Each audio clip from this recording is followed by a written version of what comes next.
What's up guys, it's Werther. I wanted to talk to you guys today about how to prevent injury when you're training jiu-jitsu.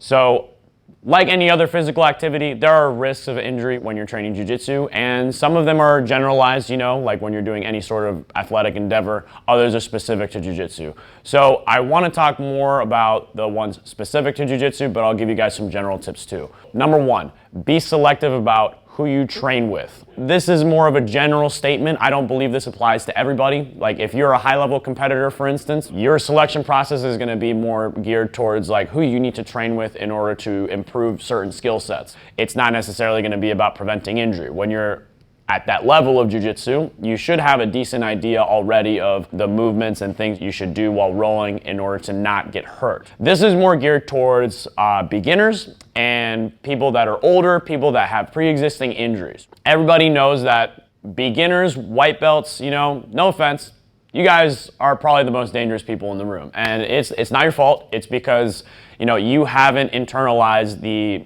safe movements in jiu-jitsu. A lot of times you use uncontrolled explosive movement, otherwise known as spazzing, because you don't know what to do. And that's okay, right? You will grow out of that. As you learn more in jiu-jitsu, as your body internalizes muscle memory-wise what you need to do in order to win an exchange or transition to a new position, you'll stop doing that, right? So once you have better reactions, once you've trained your body to have better reactions, you'll stop spazzing. But if you're new and you're rolling with another white belt, right? That person may be at a point in their journey where they're still spazzing, they're not super controlled with their movements, and if you have a pre-existing injury or you're an older individual, and you're more prone to injury, that training partner may not be the best person for you to roll with. So in that case, I would say roll with someone that has a higher experience level that you can trust to be a little bit more safe with their movements so that they don't re-injure you or they don't injure you in the first place. Number two, this is really important. Get good at break falling. I'm a big proponent of people training wrestling and judo. It's essential for a ground-based martial art. In order for you to successfully implement your jiu-jitsu, a lot of the times, you need to be able to take the fight to the ground. And that means you're going to need to train wrestling and you're going to need to train judo, okay?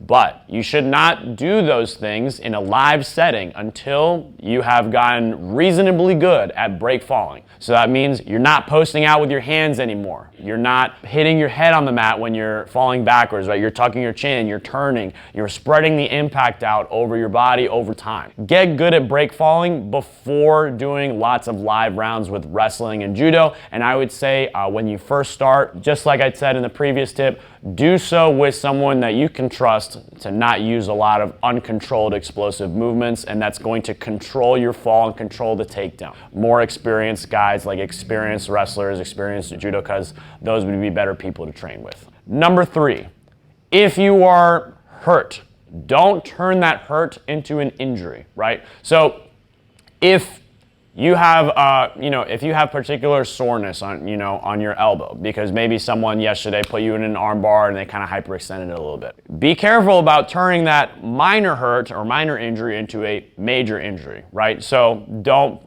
put too much stress on parts of your body that are already kind of hurt, that are already maybe minorly injured. Maybe modify your training sessions to work positions or do drills that are not going to stress that injury. I would say this is particularly important for leg injuries because we use our legs all the time in jiu-jitsu, and when we're wrestling, we're moving around, we have to post out. So like if you have a knee injury or an ankle injury or something like that, and it's minor, or if something just hurts and it doesn't feel right, maybe take it easy that day. Maybe wait until you recover a little bit more before getting into really hard, serious training. Number four, complete a full recovery from a pre-existing injury before you engage in live rolling. Kind of similar to number three. This is a case where you did have a major injury and you're on the road to recovery. So let's say I tore my MCL, right? I was a dummy, I got put in a heel hook, and I didn't tap in time because I wanted to fight it out.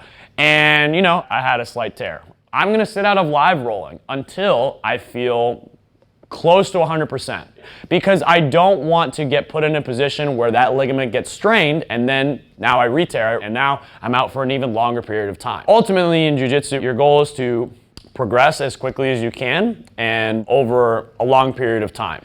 Me getting back in too soon in over-eagerness to train again may ultimately be detrimental to me if I get re-injured and now I'm out for a longer period of time. Whereas otherwise, had I waited an extra week or two, I would have been fine and I wouldn't have to be sitting out a couple months or more of training because I re-injured myself.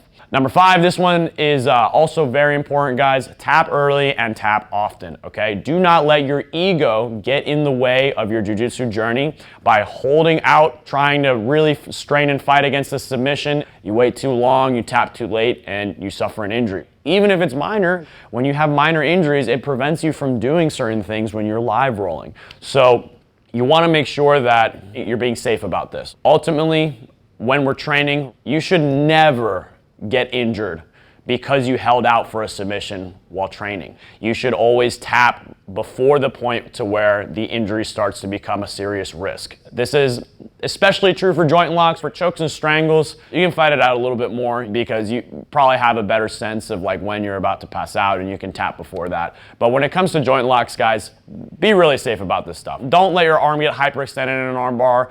Definitely don't fight a shoulder lock because that will be a very serious permanent injury. And anything else, any other joint lock submission, you want to be really careful about. So tap early, don't let yourself get injured. Tap often, it's a part of the process. We've all tapped. I've probably tapped tens of thousands of times at this point. So look, it's what it takes to get better. You need to acknowledge that the submission has been done to you, just give up and move on. Those are my 5 tips for how to prevent injuries, guys. If you have any questions, if you have any comments, if you like the video, if you dislike the video, leave a comment, and I'll see you guys next time.